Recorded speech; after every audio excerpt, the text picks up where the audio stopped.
या बहनों, आज मैं आपको पढ़ाऊंगा 10th क्लास के लिए। मेरा 3 चैप्टर हो चुका है। आज मैं चौथा चैप्टर पढ़ा रहा हूँ, भारत में राष्ट्रवाद। तो भारत में राष्ट्रवाद का सबसे महत्वपूर्ण क्वेश्चन यह बन रहा है, चंपारण सत्याग्रह। चंपारण सत्याग्रह कब हुआ, बता सकते हैं? नहीं बता सकते हैं। चंपारण सत्याग्रह वर्ष 1917 में हुआ। इसमें चंपारण सत्याग्रह में हुआ था क्या? चंपारण सत्याग्रह में जो है वह गांधी जी इस सत्याग्रह में सबसे पहले आए। तो गांधी जी किसके प्रयास से आए थे चंपारण सत्याग्रह में? वह राजकुमार शुक्ल के प्रयास से आए थे। 1 नंबर का क्वेश्चन आता है कि गांधी जी किसके प्रयास से चंपारण में आए? तो राजकुमार शुक्ल के प्रयास है। ये आपका बहुत वेरी इंपॉर्टेंट क्वेश्चन है। तो इसमें हुआ था क्या? इसमें 3 कठिया प्रणाली होती थी। हर अंग्रेज जो है हर किसानों को 3 कट्ठा नील की खेती करवाते थे जबरदस्ती, लेकिन किसानों को बशर्ते क्या होता था कि फायदा नहीं होता था, जिससे किसान विवश थे। तो गांधी जी इसमें आंदोलन में भाग लिए और गांधी जी किसानों का समर्थन किया, उनके तरफ से नेतृत्व किया।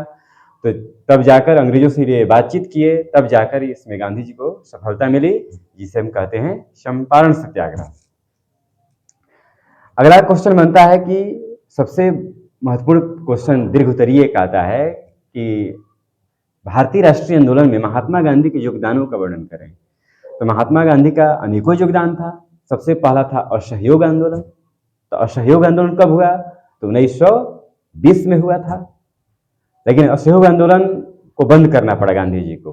क्यों बंद करना पड़ा? तो 1922 में बंद करना पड़ा। उन्होंने वापस ले लिया क्योंकि उसमें हिंसात्मक चीजें हो गई थी। चौरा चौरी हत्या कांड हो गया था।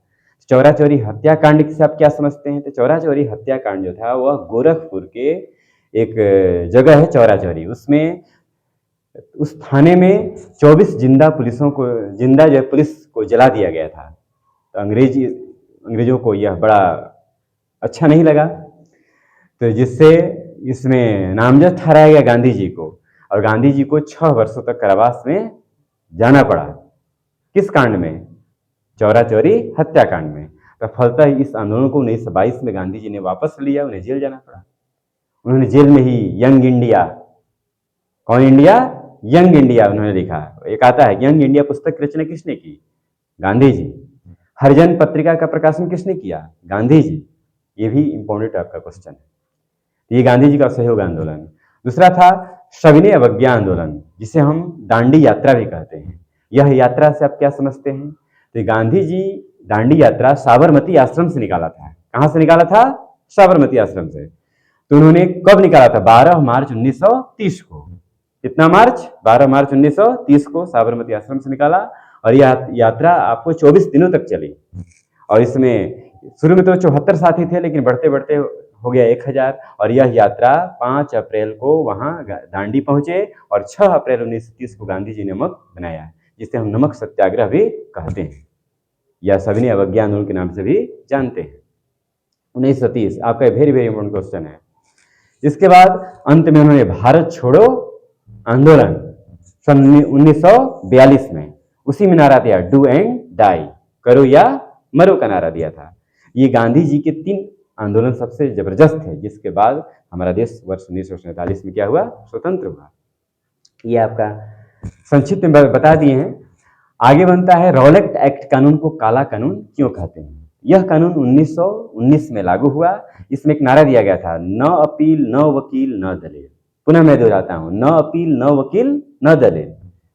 यानी इसमें संदेह के आधार पर लोगों को जबरदस्ती अंग्रेज पकड़कर जेल में बंद कर देते थे। इसीलिए इस कानून को काला कानून कहते हैं। किस कानून को? रॉलेट एक्ट कानून को। ये आपका भैया एक प्रश्न आता है, जालियांवाला बाग हत्याकांड। यह हत्याकांड कब हुआ? तो 13 अप्रैल 1919 को हुआ, जालियांवाला अमृतसर बाग में, जिसमें सैफुद्दीन किचलू और डॉक्टर सतपाल को अंग्रेजों ने बंधक बना लिया। उनको छुड़ाने के लिए जालियांवाला बाग हत्याकांड हुआ था, जिसमें जनरल ओडायर चारों तरफ बाग से घेर लिया और अंधाधुंध गोली चलाने का आदेश दे दिया। तो एक यहाँ भी क्वेश्चन आता है कि जालियांवाला बाग हत्याकांड के जांच के लिए कौन सी कमेटी गठित की गई? तो वह है, आंसर होगा हंटर समिति। कौन समिति? हंटर समिति। तो ये आपके इस वर्ष के 2026 के लिए वेरी वेरी इंपॉर्टेंट क्वेश्चन है। Thank you. आगे के लिए अगले दिन। धन्यवाद।